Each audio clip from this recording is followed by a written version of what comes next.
नमस्कार दोस्तों। आज के समय में हर भारतवासी इसरो के नाम से वाकिफ़ है और सिर्फ भारतवासी ही नहीं, आज पूरी दुनिया इसरो का लोहा मानती है। चाहे बात हो 104 सैटेलाइट्स को लॉन्च करके वर्ल्ड रिकॉर्ड बनाने की, या बात हो हॉलीवुड की मूवी के बजट से भी कम में मार्स मिशन को निपटाने की, इसरो ने हर जगह अपना लोहा मनवाया है। इसरो ने हर पड़ाव को पार करके आज ये मुकाम हासिल किया है कि आज के समय में नासा के बाद अगर किसी दूसरी स्पेस एजेंसी पर देश भरोसा करते हैं तो वो है इसरो। और ये भारत के लिए बहुत ही गर्व की बात है और इसरो ने भारत का नाम पूरी दुनिया में रोशन किया है। शुरुआत में इसरो को इतनी इम्पोर्टेंस नहीं दी जाती थी जितनी आज के समय में दी जाती है। और पाकिस्तान की स्पेस एजेंसी जिसका नाम सुपार्को है, वो इसरो से भी 6 साल पहले शुरू हुई थी। लेकिन आज इसरो और सुपार्को में दिन रात का अंतर देखने को मिलता है। जहाँ पर सुपार्को आज तक सिर्फ 5 सैटेलाइट्स को लॉन्च कर पाई है, वहीं इसरो ने अनगिनत सैटेलाइट्स को लॉन्च किया है और 104 सैटेलाइट्स को लॉन्च करके उसने रशिया के 27 सैटेलाइट्स को लॉन्च करने के रिकॉर्ड को भी ध्वस्त किया और उसे अपने नाम किया है। तो इसीलिए इसरो आज सिर्फ एक नाम नहीं बल्कि विश्वास का दूसरा नाम बन चुका है।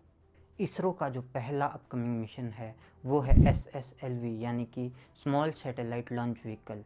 इसका डिज़ाइन 2018 में तैयार हो चुका था और 2019 में इसे गवर्नमेंट ने पास कर दिया था और साथ में इसके लिए 12 करोड़ रुपए का बजट भी दिया था। इसके अलावा अगर हम बात करें SSLV के बारे में, तो ये एक स्मॉल सैटेलाइट लॉन्च व्हीकल है जो कि 500 किलो तक की सैटेलाइट को स्पेस में ले जाने का काम करेगा। अभी तक इसरो को जब भी कोई और देश ऑर्डर देता था कि हमारी ये सैटेलाइट आप लॉन्च करके हमें दीजिए, तो अभी तक इसरो को अपने PSLV का यूज़ करना पड़ता था, जिसके लिए उसे 25 से 75 मिलियन डॉलर का खर्चा आता था। लेकिन जब ये SSLV लॉन्च व्हीकल तैयार हो जाएगा तो उसके बाद ये खर्चा 90% तक कम हो जाएगा और जहां अभी ये खर्चा 25 से 75 मिलियन डॉलर आता है, तो इसके तैयार होने के बाद ये खर्चा सिर्फ 2.5 मिलियन डॉलर आएगा, जिसकी वजह से इसरो का बहुत ज़्यादा समय भी बचेगा और बहुत ज़्यादा पैसा भी बचेगा। और साथ में अगर हम बात करें SSLV की, तो ये एक बहुत ही लाइट व्हीकल होगा जो कि स्मॉल और मीडियम रेंज की सैटेलाइट्स को स्पेस में ले जाएगा। और इसके अलावा इसे असेंबल करने के लिए सिर्फ 15 दिन का समय लगेगा और इसे ऑफिस से भी कंट्रोल किया जा सकता है। इसके लिए कोई स्पेशल रूम बनाने की भी ज़रूरत नहीं है। भारत और इसरो का जो दूसरा अपकमिंग मिशन है वो है चंद्रयान 3। अक्टूबर 2008 में भारत ने पहली बार अपना चंद्रयान मिशन लॉन्च किया और पहले ही अटेम्प्ट में भारत ने चंद्रमा पर पानी ढूंढ निकाला और ऐसा करने वाला भारत पहला देश बन गया। इसके बाद भारत ने चंद्रमा पर और ज़्यादा रिसर्च करने के लिए सितंबर 2019 में चंद्रयान 2 मिशन लॉन्च किया। लेकिन उसमें जब लैंडर और रोवर को भेजा गया तो कुछ टेक्निकल प्रॉब्लम्स की वजह से ये मिशन पूरी तरह से सक्सेसफुल नहीं हो पाया।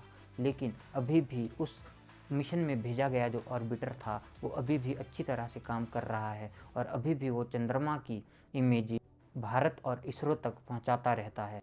चंद्रयान 2 को चंद्रमा के साउथ पोल पर करने का प्लान किया गया था, लेकिन वो पूरी तरह से सक्सेसफुल नहीं हो पाया, जिसकी वजह से भारत अब एक और अटेम्प्ट चंद्रयान 3 के द्वारा चंद्रमा पर जो उसका मिशन पूरी तरह सक्सेसफुल नहीं हो पाया था उसे करने की कोशिश इस साल के थर्ड या फोर्थ क्वार्टर में कर सकता है।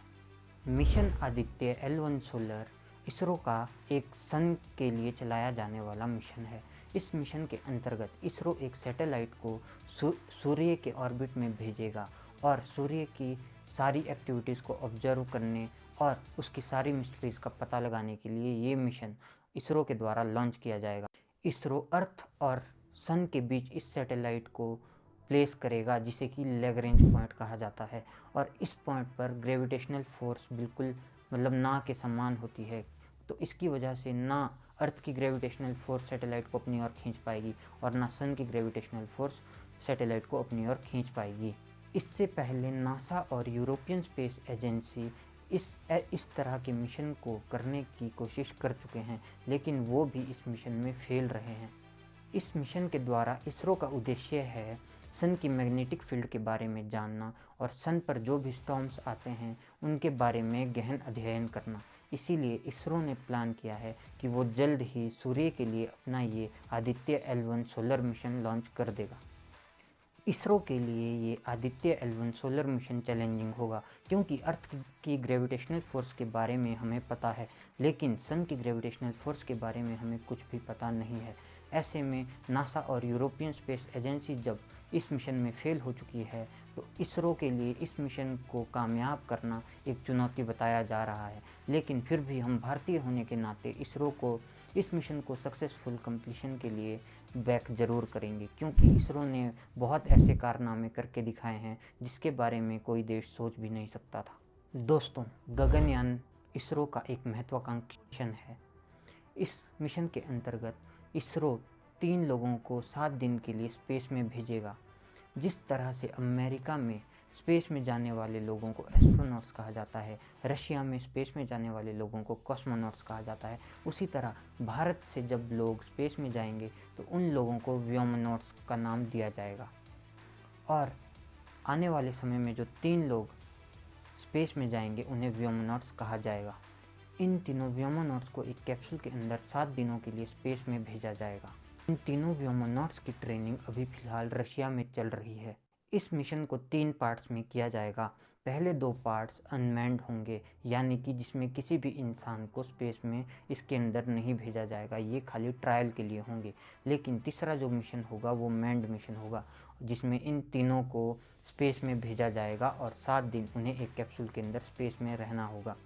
इस मिशन की जो कॉस्ट है वो 10,000 करोड़ रुपए है और 2018 में हमारे प्रधानमंत्री श्री नरेंद्र मोदी जी ने इस स्पेस मिशन की घोषणा कर दी थी। अगर भारत का ये मिशन सक्सेसफुल हो जाता है तो भारत दुनिया का चौथा ऐसा देश बन जाएगा जिसने कि ह्यूमन स्पेस मिशन में सफलता हासिल की होगी। रीसेट मिशन भारत की एक सैटेलाइट को अपग्रेड करने के लिए चलाया जाने वाला इसरो का एक आगामी मिशन है। इस मिशन के अंतर्गत भारत की जो रीसेट सैटेलाइट है जो कि अर्थ को ऑब्जर्व करती है, और उसके अलावा इस सैटेलाइट को स्पाई सैटेलाइट भी कहा जाता है, क्योंकि ये सैटेलाइट भारत के जितने भी बॉर्डर एरियाज है उन पर कड़ी निगरानी रखती है। तो आने वाले समय में इस सैटेलाइट को भी अपग्रेड करने के लिए इसरो काम कर रहा है। भारत आने वाले समय में स्पेस के साथ साथ समुद्र में भी अपना लोहा मनवाने वाला है और भारत ने इसके लिए तैयारी भी शुरू कर दी है। भारत समुद्रयान मिशन पर काम कर रहा है और उसने इसे पूरा करने के लिए अपना लॉन्च व्हीकल, जिसका नाम की मत्स्य है, वो भी तैयार कर लिया है। इस व्हीकल में इंसान 6000 मीटर नीचे तक जाएगा और उसके बाद वो डीप एक्सप्लोर करेगा सी को, और इस व्हीकल के अंदर इंसान 96 घंटे तक रह सकता है। इस मिशन के द्वारा ओशियन रिसोर्सेज जैसे क्लीन वाटर और क्लीन एनर्जी जैसे महत्वपूर्ण तथ्यों के बारे में पता लगाया जाएगा। ऐसा मिशन आज तक सिर्फ 5 देशों ने किया है, जिसमें यूएसए, रशिया, चाइना, फ्रांस और जापान शामिल है। और अगर भारत का ये मिशन सक्सेसफुल होता है तो भारत छठा ऐसा देश बन जाएगा जिसने इस तरह का मिशन लॉन्च किया था और वो इसमें कामयाब रहा। इस मिशन की ड्यूरेशन 3 साल है और 2021 में इसका पहला चरण शुरू हो चुका है और इस मिशन की जो कॉस्ट है वो 2800 करोड़ रुपए है। इसके अलावा इसरो शुक्रयान, मंगलयान 2 और रीयूजेबल लॉन्च व्हीकल जैसे बहुत सारे मिशन की तैयारी भी कर रहा है। इसके अलावा हमारे माननीय प्रधानमंत्री श्री नरेंद्र मोदी जी ने ISPA की भी शुरुआत की है, जिसका मतलब है Indian space association. Indian space association के द्वारा अब भारत की प्राइवेट कंपनीज भी इसरो में इन्वेस्ट कर सकती है और इसका इसरो को बहुत फ़ायदा मिलेगा, क्योंकि इसरो को अपने आने वाले प्रोजेक्ट्स के लिए जो फंडिंग चाहिए होगी वो भी ये कंपनी स्पॉन्सर करेगी और उसके अलावा इसरो का बहुत सारा समय भी बचेगा। इसके अलावा अगर हम बात करें तो भारत ने 2030 तक अपना स्पेस स्टेशन बनाने का भी लक्ष्य रखा है।